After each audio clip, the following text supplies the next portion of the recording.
I'm Gavin Harris, and you're listening to The Kernow Show. And today I'm joined by Mr. Paul Woolgar. Mr. Woolgar, Paul Woolgar, how Hello. are you, sir? I am well. How are you, sir? I'm very well. I feel like I mucked up that intro a little bit, but Oh no, you just play it, just style it out. I'll just pretend I meant to do that. Yeah, that's good. And you just told me a minute ago that you, as a hobby, as a charitable, hospital radio. Talk to me. Yeah. So for a few years I've volunteered at Torbay Hospital Radio, just sort of fulfilling my childhood dreams of being a Radio 1 DJ, but doing it badly. I thought you were going to say better. Well, yeah, possibly. We'll see. But hoping to get more back into that, actually, when we're allowed to go back to the studios. I've never quite got the whole home setup thing done, but really, really enjoy it. It's just nice to get in there and play a bit of music for people and hopefully keep some people happy. Amazing. Yeah, that's incredible. And it's a nice thing to do. And if you enjoy doing it as well, that's even better. Yeah, even better. Get to do the smashy and nicey thing. Yeah. What's your? Do you play music as well? Do you kind of have the? Oh yeah. You don't have turntables. No, I'm not. I'm not scratching. Sort of like I'm not doing Fatboy Slim thing. Yeah, you're doing more the Alan Partridge thing. I am doing doing the Alan Partridge thing, but yeah, I've got really eclectic music taste. So I do, I throw in a few classical things even, but I like the 80s as well. Oh, the 80s and classical, which is just like quite a bizarre combo. It is, yeah. And a kind of almost a mishmash as well when they did the electronic funk type. That's true. I remember. Maybe I was onto something. I think you were ahead of the curve, maybe ahead of your time. But yes, again, thank you very much for joining me. My question, first of all, would be, tell me a little bit about Paul Woolgar. Tell me about what you do. How do you help businesses? So I am an independent financial advisor with Simon Corrandy Limited. And that company is, we have an office in Paignton or just outside of Paignton and one in Launceston. So we now concentrate on Devon and Cornwall, but we'll do the southwest in total. But I essentially help businesses. If you want to be cheesy about it, by helping them sleep better at night. Nice. And helping them to manage their finances, help them to chart a course, for where they want to be in 10 years' time, 15 years' time, retirement, and just looking at where people are, where they want to go to, and helping them get there, really. Okay. Would that be, and again, I'm being very new to business and being very new to the business world, would that be things like pensions? Would that be things like making sure their wills are in place or their powers of attorney, all of the horrible stuff that we don't want to think about? All of that. You could be my spokesman. Yeah, so really? It's exactly that. So there's a big emphasis on pensions. Mm-hmm. Pensions can be a great way for people who own a business to be able to take money out of that business tax efficiently, but also on a personal basis to be able to plan for when they don't want to work any longer or don't want to work as much as they do at the moment. Right. In many ways, a pension is the absolute prime best way for somebody to invest money. Yeah. Now, you can't take it out until you're 55, but you've then got the government. Every time you put money in, the government chips in a little as well. And that's better than pretty much any investment you can buy. Yeah. And again, I'm 37 now, so my wife is pushing me into looking at pension options for the business. Don't worry, we will be. We will be, well, Gavin. I'm speaking to the right man, aren't I? So, but what would be, and again, this is going to probably sound like a bit of a daft question, but I always like to ask those daft questions. But let me ask, why would someone worry about perhaps investing into their own pension when obviously the government will give you a pension? I think I know the answer to this, but... Okay. So, essentially, if you look at how much the state pension pays, And also bear in mind that you don't get it until you're 67, 68. God knows what that's going to be by the time. I think it's increased for me about 3 times. Yeah. So, but it's not going to be a large amount of money by any stretch of the imagination for people who retire. So if you look at the kind of lifestyle that you lead at the moment or what you want to lead, it's unlikely to be covered just by the state pension. It's important to bear in mind the state pension, but you're going to need, in all likelihood, more money on top of that coming in to have a decent standard of living, or the standard of living that you aspire to. So that's the reason why. And so if you're like me and you really do look at it as a holistic lifestyle plan, it is very much about finding out loads of information about people such as yourself, what they've got from other places, what they want to do, how much risk they're willing to take, and putting together a plan that is built for the future and is going to help them get the lifestyle that they want when they retire. I like that. So, again, I'm 37. Yep. Nobody, you talk to a 21-year-old, you start talking to them about pensions, I'm imagining they glaze over. Mm-hmm. What age would you recommend, or what age do you tend to help people, either businesses or individuals? Okay, so 2 different things there. What age would I recommend? Yep. As soon as you start earning money. Yep. Because trust me, the older you are, when you start taking that sort of thing seriously, the harder it is. It's never too late, but it's a heck of a lot easier when you start early. Even if you're just chipping in, £50 a month or something, it builds up massively over time, makes things a lot easier. Typically, people will come and see someone like me when they're in their late 30s to early 50s. And there are a lot of people who do find themselves sort of, 47, 48 with a pension pot that isn't that large for a variety of reasons, and they want to know how they can solve it, what they can do.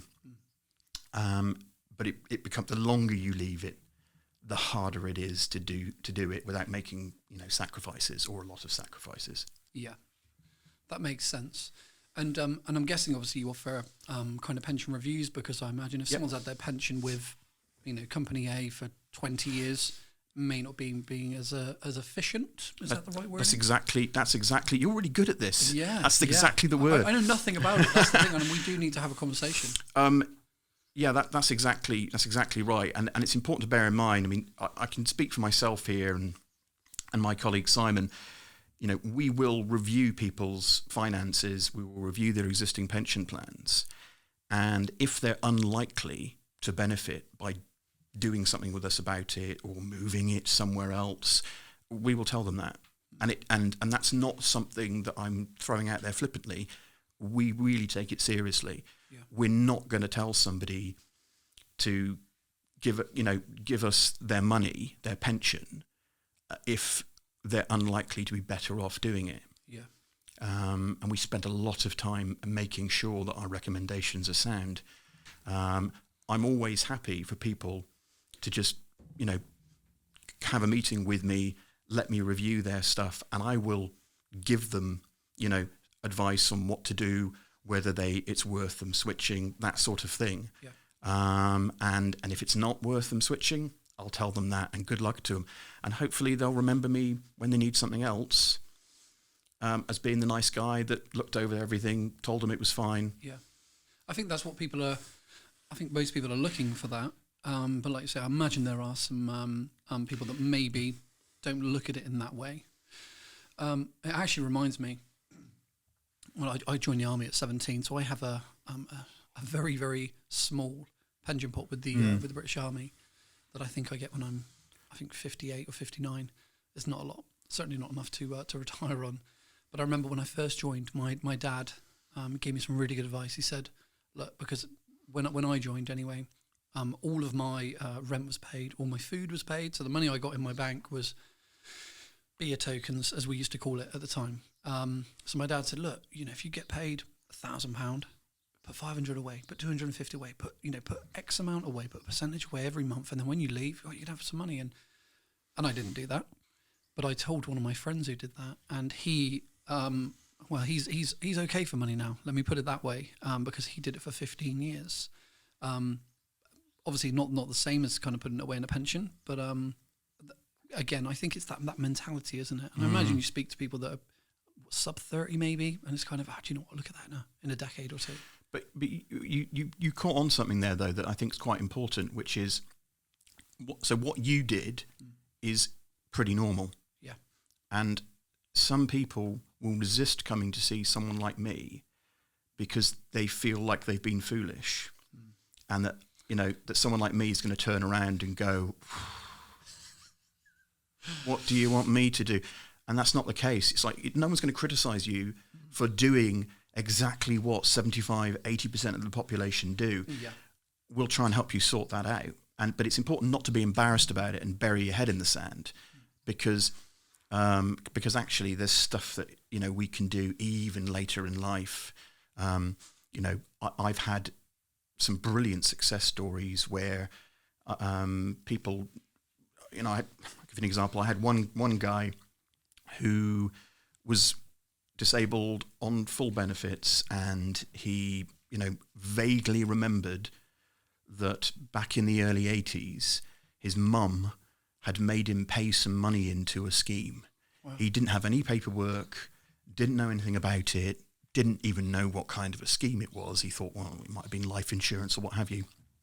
So took that little bit of information and managed to track down what this was that he paid into. And it turned out that sort of back in the early 80s, he'd spent about 3 years paying into a pension.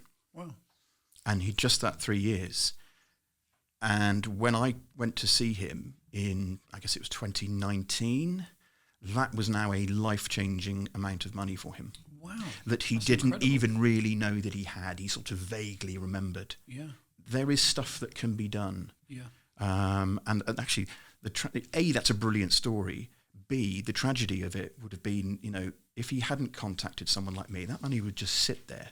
Would it really? Yeah, it would have just sat there. No one, no one's contacting them to go, excuse me, mate, we've got this. We've still got your money. Did you want it? Yeah. It's not happening. What steps can someone take? So for example, let's say we have a listener who thinks they may have paid into a pension pot in the early 90s or whatever. Mm-hmm. Would the best course of action be just to get in touch with you straight away, have that conversation, or are there steps that they can take themselves to try and work out where that came from? Okay. Or where that money may be? In most circumstances, contacting someone like me is probably the easiest option. As long as you're reaching out to the right person. Yeah. You can do some Google searching and possibly track things down yourself. Yeah. But essentially, if you're reaching out to someone like me, and I can speak for myself here, I'm not charging somebody for all this, searching around and finding this stuff. Yeah. If at the end of the day I find something and I can say, I think you should invest this money here or what have you, then yeah, there'll be a charge for that, as there would be with any investment. But up until that point, nothing. I like that. So there's no, yeah. So that's an incredible incredible thing to say, mate. So someone thinks that they may have a pension, they're not sure about it. I'm probably going to give you lots of work here, to be fair, but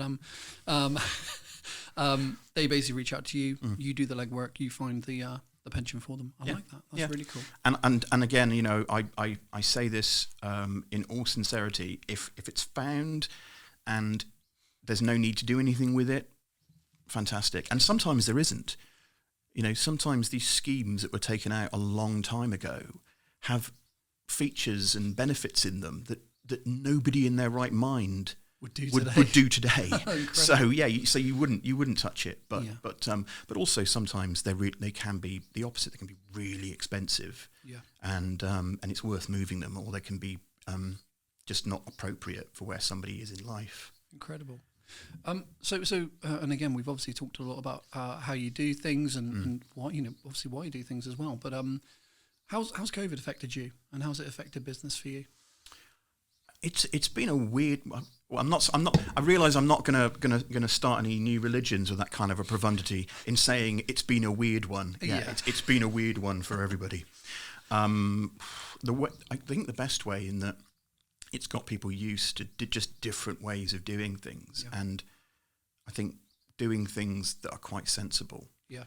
I like doing stuff by Zoom, and I think people are used to it now. Yeah. I remember sort of pre-COVID, I remember, driving down from, Torquay to Camborne for a 20-minute, meeting just to kind of basically ask people about themselves and take some details. That's probably not a really wise use of time, anybody's time, or petrol money, in terms of environment.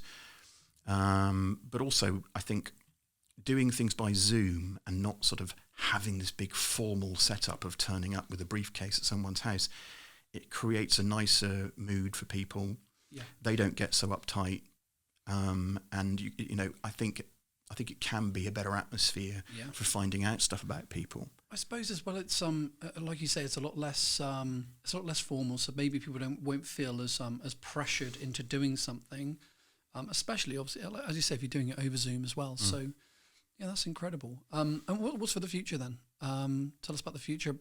Will things change for you guys? It sounds like you're going to be running things through Zoom, continuing moving forward. Yeah, but obviously, but getting out and seeing people as well. I mean, at the end of the day, it's a people business. Yep. And there's definitely going to be circumstances, particularly new clients, where quite rightly they're not going to feel comfortable. Like, they're going to want to know that I'm not sitting in Gibraltar or wherever. Probably going to get hate mail from Gibraltar now, but that I'm a legitimate. Any Gibraltar listeners out there, give us a shout, yeah. Sorry, but they want to know that I'm a legit person. That I really, I'm not just somebody sitting overseas somewhere. Yeah. And that's fine. But I think there's going to be circumstances where there are existing clients, for instance.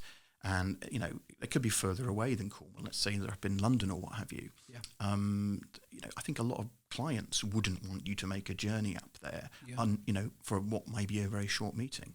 Indeed. And again, we have spoke about this on the podcast before, but all the benefits to the Zoom meetings, of course. Not as much of a damage on the environment, not as many petrol fumes. From a business perspective as well, it means as opposed to maybe 3 meetings in a day. North Cornwall, South Cornwall, I'm sure we wouldn't book them in that way. But if you can fit in 10 Zoom meetings, you're not jumping in your car having to go anywhere. Yeah. Yeah, lots of benefits. So, but I think it's good for clients as well. I think, I do think, again, there's going to be times when you have a meeting and then something needs to be followed up after the fact. If you can do that via Zoom, you can have a meeting in the morning and then have a follow-up the next week or whatever. I like that. So I think it will profoundly change the way in which we do business. But I still want to make sure that I get my trips down to Cornwall. If there's any Porthleven listeners here, I still need a client in Porthleven just so that I can go back to my old village. That's the main thing. There you go. If you're in Porthleven and you've got a pension that has been reviewed recently, Mr. Paul Woolgar will come down and see you, and he may even treat you to an ice cream. Yeah, that's a very specific market there. People of Porthleven who need a pension review. I love it. So. A lovely little segue there, by the way. How do people get in touch with you, Paul? Oh, well, they can get in touch with me on LinkedIn, but I have also phone, email. You've got a phone? I do, bizarrely. Amazing. So I can be contacted via phone. I don't even give my number is... Yeah, go for it. Okay, great. So it's 07595 270 204. That's such a radio voice. I love that. Do you? I love it. I should have been an actor. I nearly was. That's another story. Well, that's for another time then, my friend. But also my email is paul@karande, so that's KARANDE.co.uk. Beautiful. And I'll give you my details as well. You've got them, actually. I've got your details. I think you've got them. I've got your details. We've spoken, but again, this is obviously the first time we've met in person. This is true. So it's lovely meeting you. You too. Let me say thank you very much for coming down and meeting us and joining the Kernow Show podcast. It's been lovely getting to know you a little bit more. And for anybody out there that has any requirements on pensions, powers of attorney, anything like that at all, please get in touch. I'm always happy to help, even if it's just general advice. Fantastic. Mr. Woolgar, thank you very much for coming to see us. Thank you, sir.